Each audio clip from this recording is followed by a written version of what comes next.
to say that, but God, it's always something right every day. You hear that right?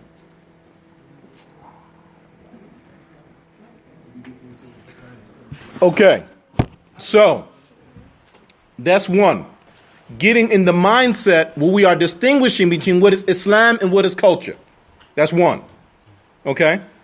Two, we would then have to raise the question, after making that distinction, what is wrong with having an American Muslim culture that is distinct to the American people? We would have to ask that question. Three, if culture itself is malleable and ever evolving, then what prevents us from identifying what has not worked for us culturally and then beginning to employ those things that do work for us culturally? We follow the line of thought? Yeah. We don't have to submit to an older model just because it's an older cultural model. Not necessarily. Not if it is not working for us.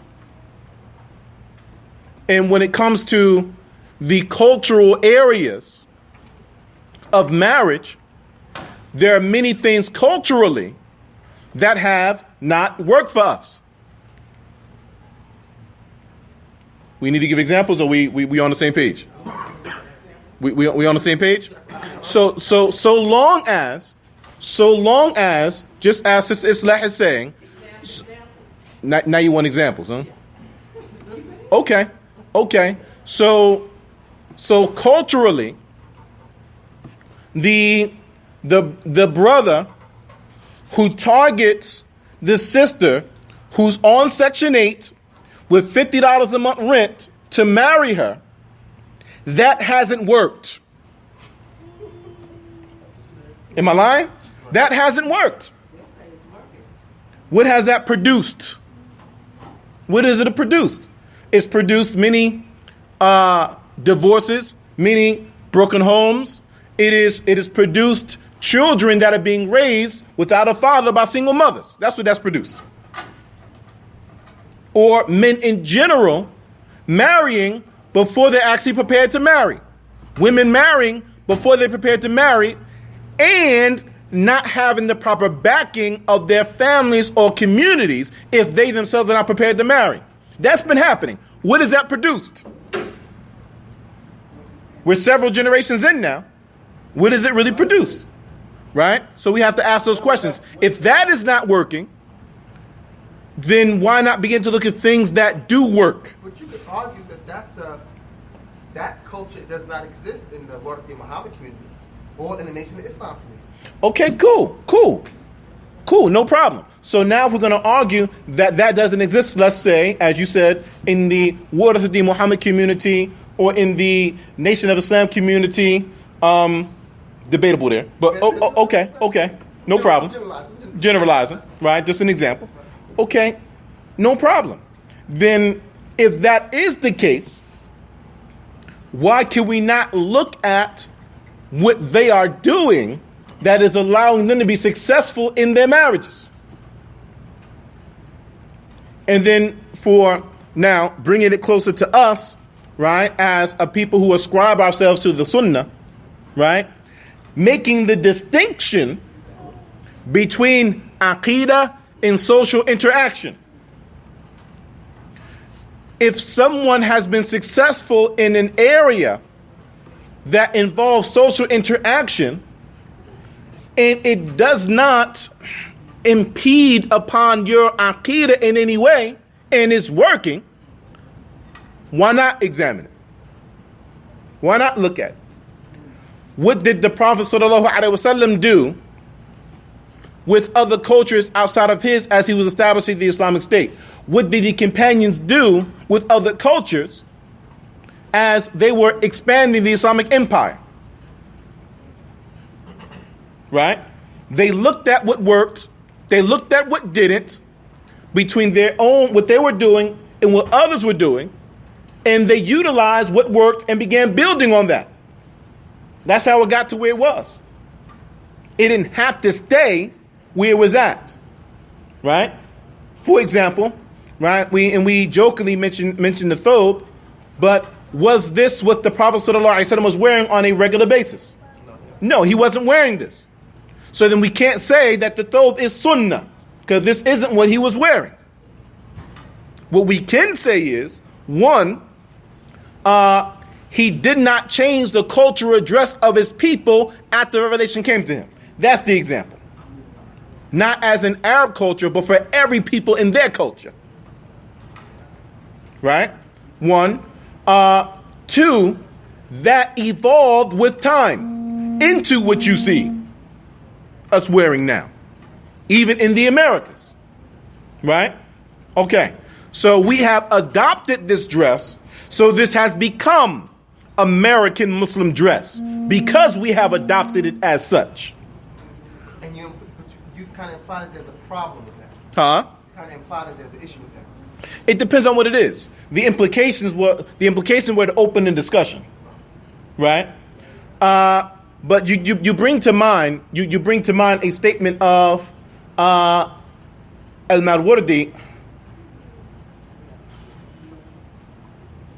in which he states, and the exact quote is not in my head. I'm missing one word, but in general, the statement says something to the effect: مخالفة العرف في اللباس من الحماقة والسفة. Opposing the customs of a people in their dress is from idiocy and stupidity. Right? So long as something is fitting the guidelines within our legislation, then it's okay for it to be a certain thing, if that certain thing is in alignment with our culture. So, for example, hijab doesn't have to be a specific color. It doesn't have to be. It returns back to the culture of those people in that time and in that place. We'll give you an example that Sheikh Saddam struck for us, may Allah preserve him, in his travels over here to the Americas. If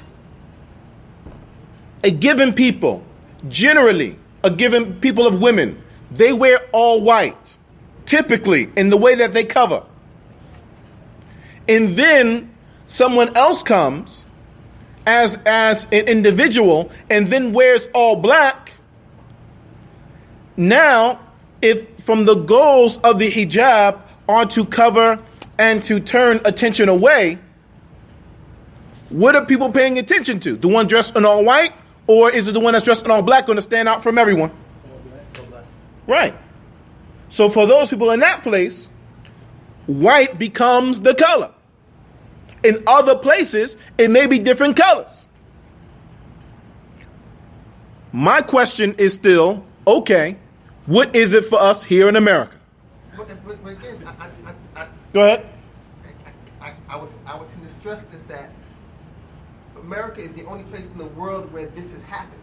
America is the only place in the world where this has happened. Right, where we've always had slavery, but there's never been a place where millions of people have been imported, their culture removed, them told to adopt a new culture, and then over time the quote-unquote fight for freedom or fight for acceptance has still resulted in an oppression of the same people. That's only in America. So those implications of look to the greater society doesn't apply here. Because we ourselves have been kind of excommunicated to some extent from society itself. And just some backdrop, if Ibrahim will allow. You allow me? So he's currently taking a course in these areas, right? So that's why he's so sensitive at present. Go ahead. I go back to the thought of Bilal. The thought of Bilal, okay. From May Allah be pleased with him. From slavery of man, slavery of Allah, when he came with the Prophet Muhammad, peace and blessings with him. Sallallahu alaihi wasallam. So that's what I reflect back to. Right. The American people. come from a Christian, per se, way of life Okay. or religion to Islamic way of life and religion. Right. And from under, instead of being a prophet, people call him Jesus a prophet, peace and rest be upon him, call him God. Right. When you're coming into Islam, it's altogether different. You're learning the right, the true way, Mm-hmm. Way of life. Mm-hmm. Now that's what I get Okay. from Okay, great. being in America Great. as a people. Mm-hmm. Mm-hmm. Okay, good. Good. Good. So the mindset that we at least want us to enter into is the mindset of having this discussion here. Not saying necessarily what's right or what's wrong or what should be, but just the fact that this discussion should be happening. And realizing that we have been doing things that have not been working. In part because of culture. Wherever we say it came from, it didn't come from. So, here than here. Sister Islah. Two areas where it seems like it, they both stem from culture, and it seems like they divide the community are dress and music. And some people will say because of the same reasoning you just gave about, you don't like the culture, there's a difference between Islam and the culture. Uh-huh. And we know that, but they say, well, this is part of our culture that we want to maintain, and so forth and so on. The problem is that I don't think not enough people really study. Like you said, you have to look at the guidelines. As long as it adheres to the guidelines, but you don't know the guidelines. Okay. So you have a major dividing issue among the women Mm-hmm. where dress is concerned. Mm-hmm. Because it used to be you had those who did wear samar and those who didn't, but now it goes beyond that because some of the ones who don't believe that we who do are willingly embracing another culture and looking down on those who choose to practice their own culture. And that's underscored when they go to visit other so-called Muslim countries. And Okay. they go to West Africa or whatever, and they see the women dressed in a particular way who are Muslim, and they say that see Very colorful. Muslim for centuries. Right. They don't wear, and then you have Muslim women scholars, so-called scholars who stand up and and teach, and they don't have it on. So why are you holding on to this and saying that in Islam, when in actuality it's indicative of culture? And the second one is the music, where people say, well, it's always been a part of our culture. Okay. And even though they show them evidences, they still hold on to this is it. This is like almost part and parcel of black culture. Right. To have music involved in some sort of way. So Music is a part of black culture. right. So Correct. They feel like if I'm black, therefore I should do A, B, C, and D. Right. So what would you? And this is the question part of this. Okay.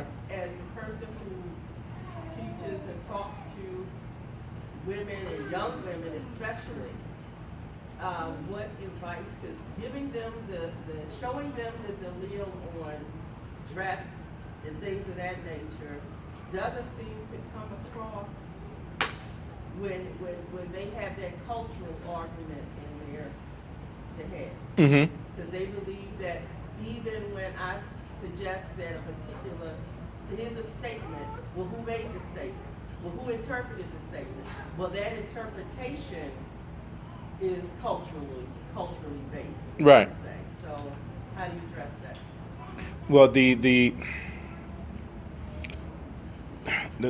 the short answer is academics. That's the short answer. So to say this is or isn't culture, we need a degree of Islamic acumen even to be able to determine that. based on the sciences that we have, and based on the principles that we have, right?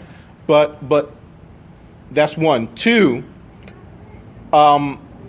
we do have to allow space for culture where culture is allowable and or where it fits, right? We don't close it out. Three, for many people, especially for many young people, they are, and by they, I really should be saying we, but we are in a crisis where we no longer understand or identify with spirituality the way that our predecessors have. And because of that disconnect, it's difficult for them to get into the space where they realize that how you are dressing is an expression of your spirituality, and that it's connected. It's not disconnected. But the spirituality is in disrepair, so they can't even come into the space of realizing that this is an expression of that, and this is connected to that. So my suggestion would be to, it's a longer path, but to focus on the spiritual development of the individual, and then allow that over time to grow organically. And once they get into the right space there, they're going to submit to the commandments of Allah because they understand who their Lord is. And they're going to know the place of culture in a place where culture should not be. Allah knows best. So Sheikh Malik, and then back to Sister Corinne. Go ahead. In terms, a lot of times, let's say looking back, reflecting on, let's say, the history of the Sunnah in America. Okay. And looking at. Can everybody hear the Sheikh? Okay. No, they can't hear. I can't hear. Okay. If we cut the fan, will it make a difference? The air is on. Okay, I'll just speak louder. Okay. Okay. In terms of looking at culture, in terms of the time we, let's say, quote unquote, officially have been practicing the Sunnah. Okay, let's use Baltimore for example. For Baltimore, the Sunnah has been practiced in an organized way. Let's say 50 years. Let's use 50 years. Okay. Other places maybe longer. Of course, New York, up north, etc. Now, if you compare that to a civilization, in terms of the components of what a civilization is, it's not a lot of time. 50 years is not a lot of time compared to identifying and looking at civilization. We haven't established a civilization. Okay? Now, so I would say that the American Muslim culture is evolving. Okay? In the early days, like this I was saying, we had whatever was available, the National Geographics, the few Muslims that were here, and mostly the immigrant Muslims who were here were Pakistani. Okay. Most of the books that we read came out of Lahore, Pakistan. Okay? So now, no doubt there's strength in the let's say, quote unquote, the Sunnah in Saudi Arabia. But here in Baltimore, when we first became Muslim, we didn't dress like the Saudis. We didn't know that much about them. We dressed like, the Pakistanis for the most part. Right. Right? Now, looking at the African piece, we've been doing a little research recently.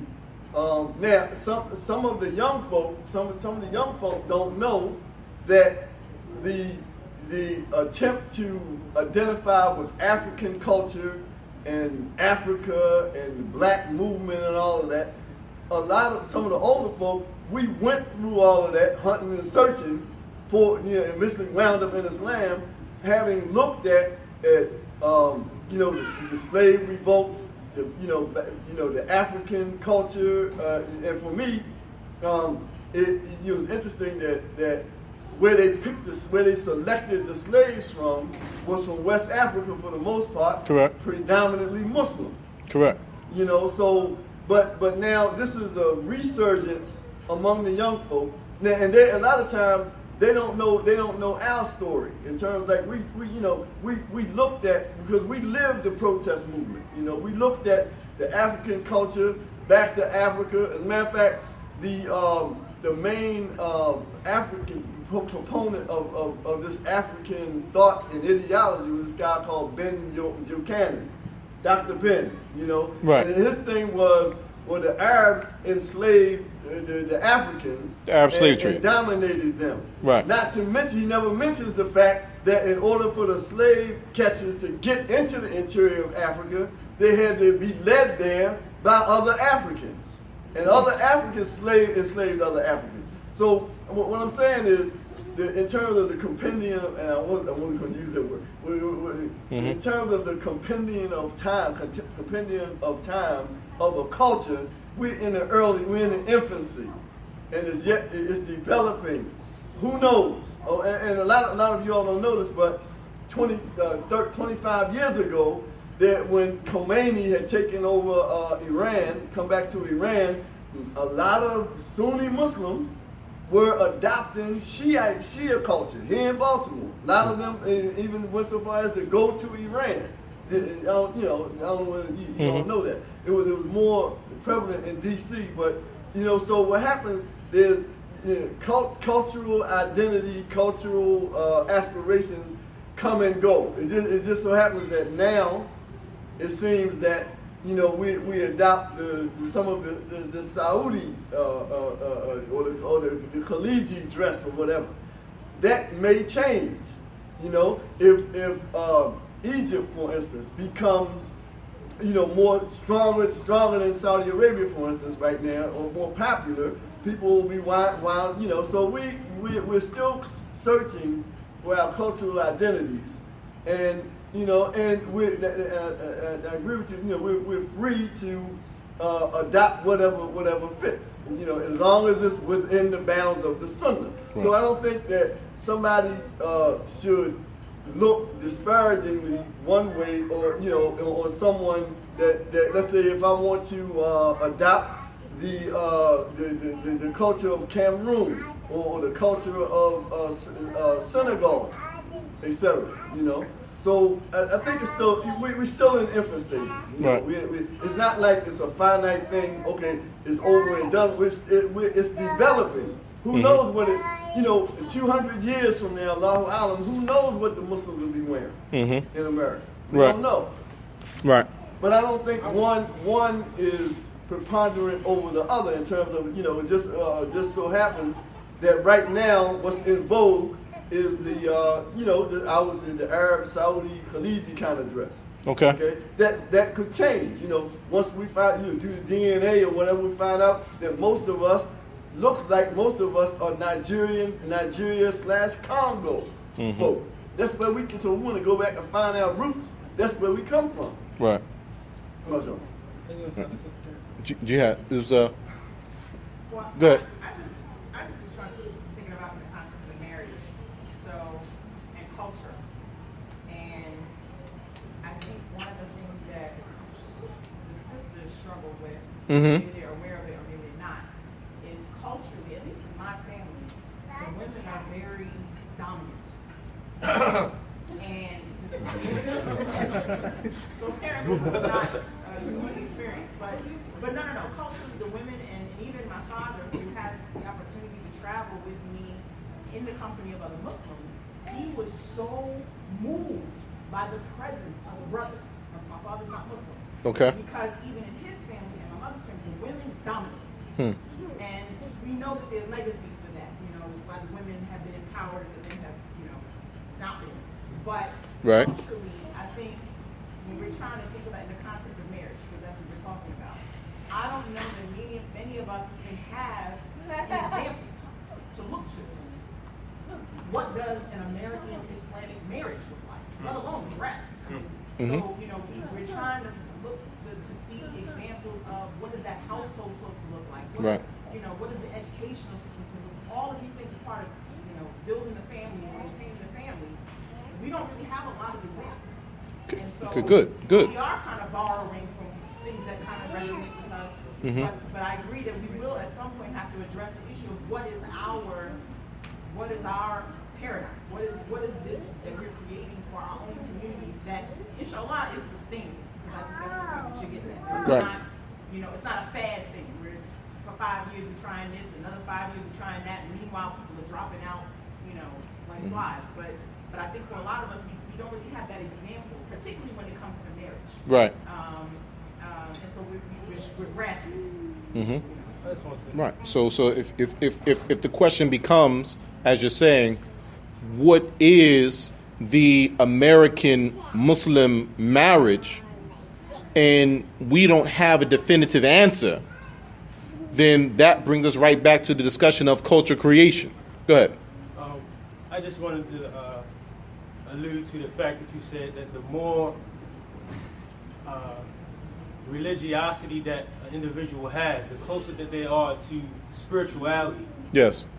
that would determine the modesty that they bring within themselves and how they dress. Yes. And I think it's more safer for us as American Muslims, where we are being bombarded with all these different cultures and indecencies and immodesties, that we stick to the Sunnah, or what was done by the Prophet and the people during their time.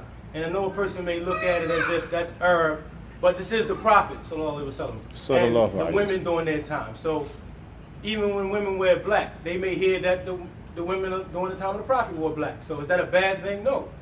Obviously, if it was something that the Prophet okayed and was done during his time, then it has to be something that could possibly work. Not saying that it may not be an issue, but I think it's better for us that the more a person can become religious and more spirituality is done with following the Sunnah more, doing what the Prophet and doing what the peoples of the past did. I think it's better for us because we live in a time where it's it's an enemy that's out to change Islam. So, and we live in a place where it's actually the headquarters are. Right. So I think it's important that we can refer back to that. And we may say that our daughters and the young people don't want to get with that, but I think if we start early, that it'll be something that would naturally transfer to the younger generation. I just think it's better for us to stick with the Sunnah, stick with what we knew, how they did it. Like the Prophet wore kameez. So a person may say, I don't want to wear a kameez, I'm not an Arab. But Right. it was the Prophet sallallahu alaihi Sallallahu alaihi wasallam. wasallam. So I just think we're lost in trying to find a culture, trying to put a culture together when we have an example that could connect us, not in its totality to their culture, but just to give us a guideline to how to, develop it, if you will. Allah knows best. Barakallahu feek. Fahim. This brings me back to a conversation I had with an atheist.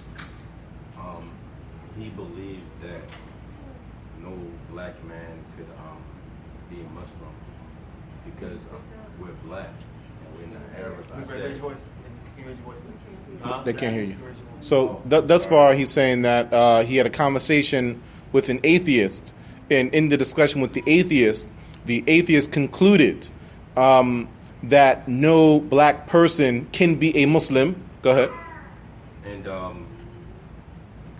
I said, how can you say that when a lot of the original Arabs were black, just as black as you and me, and he didn't have anything else to say after that. Right. I was just like the Prophet Muhammad Sallallahu alaihi wasallam.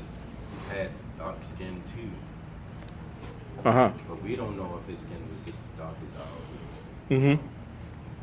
But what I'm saying is a lot of people, they get into the whole skin color thing or mixing your culture with Islam.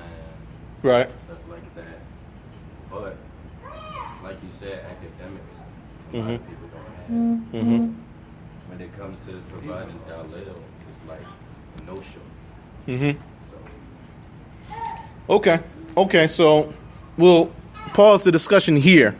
And inshallah ta'ala, we believe these discussions are healthy, and we also want to remain and move to the book of marriage as well. So we're going to find a way to better streamline this, but bringing this full circle. So our discussion was concerning the conditions of marriage. and we discussed what a condition is. To be very short, a condition is a prerequisite to the act itself.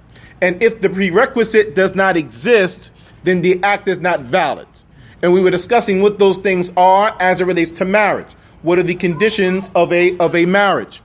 And the first condition of a marriage that we were discussing was mutual consent of both parties to marry one another, the male and the female. Our next discussion will be concerning what we call a wali, or a guardian. As the Prophet ﷺ stated, La nikaha illa bi wali. There is no marriage, no valid marriage without a guardian. So we want to look at that. We want to look at who are the preferable people to be a guardian, and who are the people who act as guardian if the primary people are not present. So that discussion is for next week, inshallah ta'ala. هذا والله أعلم صلى الله على محمد.